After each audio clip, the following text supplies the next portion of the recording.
तर नमस्कार मित्रांनो. आज निघालोय आपण मामाच्या गावाला. कारण मामाच्या गावाला जायचं म्हणलं की एकदम खुश असतो आपण. कारण कधी बरेच दिवस झाले होते गेलो नाही काय नाही म्हणून मग निघालोय आता. विशालला म्हणलं चल मला सोडून ये म्हणलं बस स्टॉपला. मग विशालने घेतली गाडी. विशाल म्हणलं चालवतो का? म्हणलं नको म्हणलं तूच चालव. मी बॅगा वगैरे होत्या. बॅगा पण बऱ्याच होत्या मित्रांनो. म्हणून मी धरून बसलो मागं. त्याला म्हणलं चालव म्हणलं तूच. रस्ते पण जरा खराब होते. मग बसलो धरूनच महाग. मग तिथं काय रस्ते वगैरे थोडेफार खराब होते. मग त्याला म्हणलं चालव मी बसतो महाग बॅग वगैरे धरून. मग नंतर काय कॅनल आला. कॅनलला पण बरंच पाणी बिनी होतं. पण त्या गावामध्ये कसं आहे मित्रांनो, पाण्याची कमतरता नाहीये. पाणी भरपूर आहे. विहिरीला पण पाणी आहे. मग नंतर मग त्याला म्हणलं आलं बस स्टॉप. बसची वाट वगैरे बघत बसलो. बस काही येईन लय वेळ झाला. अर्धा तासाच्या वर झाला असं थांबलो होतो. म्हणलं येईन आता येईन तवा येईन म्हणून मग विशाल पण होता माझ्यासोबत. मग नंतर एक बस आली. पण त्या बसमध्ये बसलो पण नेमकी शेवटची सीट भेटली कारण गाडी फुल होती. मग म्हणलं जाऊन दे कुठं का असणार म्हणून मग बसलो शेवटच्या सीटला.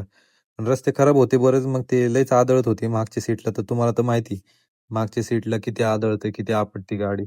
आणि रस्ते पण खराब असल्यामुळे कसं आहे बसलो मग आता जागा पण महागच भेटली. मग आलो आपण दुसऱ्या गावाला कारण बस बदलावं लागते मित्रांनो. कारण एक बस नव्हती आपल्याला जाणारी डायरेक्ट. म्हणून बस चेंज करावं लागते. मग बस तिथं ती बस चांगली होती. तिथून पुढं रस्ता पण चांगला होता. बसलो त्या बसमध्ये. मग निघालो पुढच्या प्रवासाला. मग रोड वगैरे पण चांगला होता. मग थोडं बाहेरचं पण रेकॉर्डिंग केलं नाही का. शेती वगैरे बरेच आहे मित्रांनो इकडं. पण इकडचं आहे ना रस्ता वगैरे व्यवस्थित होता. बस पण ओके मध्ये होती. जागा पण आपल्याला पुढंच भेटली होती. मग आता आपण चाललोय परळीच्या दिशेने. कारण आता मित्रांनो बऱ्याच जणांना परळी गाव माहित नसेल. पण ते 12 ज्योतिर्लिंगपैकी एक जे ते परळी वैजनाथ मध्ये हे आहे बस स्टॉप परळीचं. कारण इकडच्या साईडला काम चालू आहे. इकडं आहे बसची वाट बघत थांबलो होतो इथं. ऊन पण लईच लागत होतं. हे जे पत्र्याचं दिसतंय बाजूला तर तिकडे बस स्टँड बनायला लागले नवीन.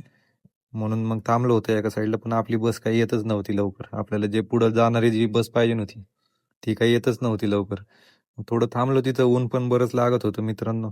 कारण उन्हाळा पण चालू झालाय म्हणून मग सावलीला थांबलो थोडं बसची वाट बघत. पण बस बरेच वेळ झाली. मग नंतर शेवटी भेटली. आणि आलो शेवटी डायरेक्ट मामाच्या गावाला. कारण कसं आहे अधूनमधून शूटिंग करायला जमत नाही मित्रांनो आपल्याला. डायरेक्ट मामाच्याच गावाला आलो. आता तिथून चाललोय घरी मित्रांनो. आता बघू जातो घरी आता ऊन पण बरंच लागायला लागलं. तर भेटूया मित्रांनो पुढच्या व्हिडिओमध्ये.